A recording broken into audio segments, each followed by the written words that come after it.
Hello friends, I'm Larry with Rides Done Right, and this is Journey to Track Days. Hello! Yeah! Boy, that was nice.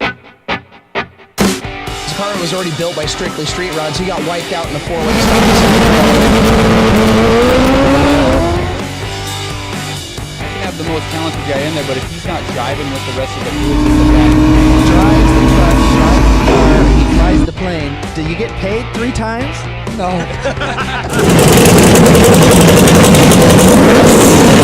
This show, top 5 in America.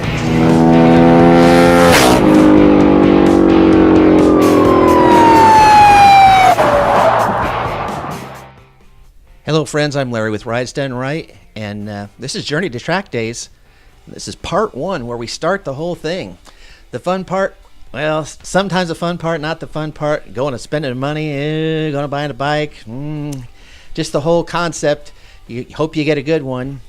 Well, we're going to start right off with the idea of what is it that I'm trying to do? Well, I've always wanted to go out and get on racetracks. It's really expensive. If you're doing cars, anything that you do, go-karts, anything costs so much money for what you're going through that as I did my research, I found that if I got an older street bike, I could go out there and at least start doing it on a regular basis in the summer, and for around $5,000-$6,000 investment up front, and then you just pay your every year to go do your track days and maintenance and things, and we'll see how this works. I'm going to give it a try. So knowing that, I've got a budget set, and the next thing then to do is to go out and try and figure out what bike I want to get.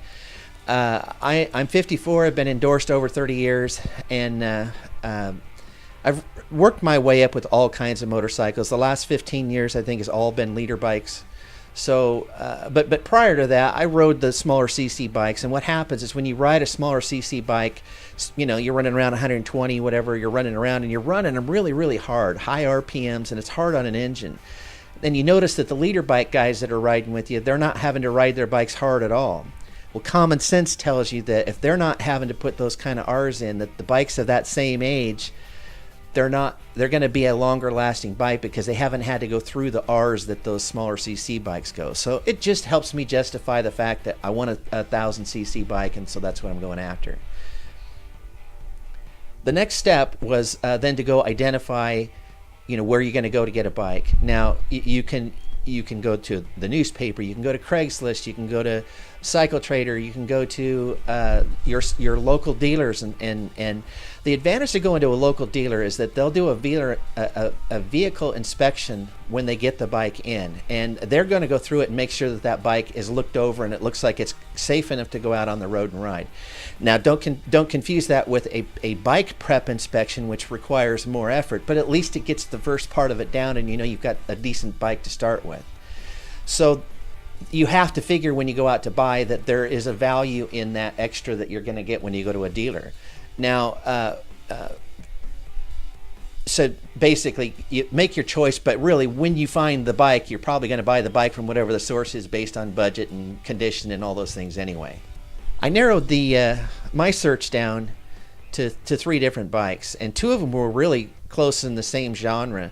An Aprilia Milne and a Honda RC51. They both have V-twin engines. They both have aggressive riding styles. They're actually dialed really well for track days right out of the box. So they're the closest thing specifically for a track day. The bikes that are in that whole other genre are like the Inline Force, which is a more progressive, the newer style motors that came out. And that would be your Ninja, your R1, your CBRs, your GSXRs.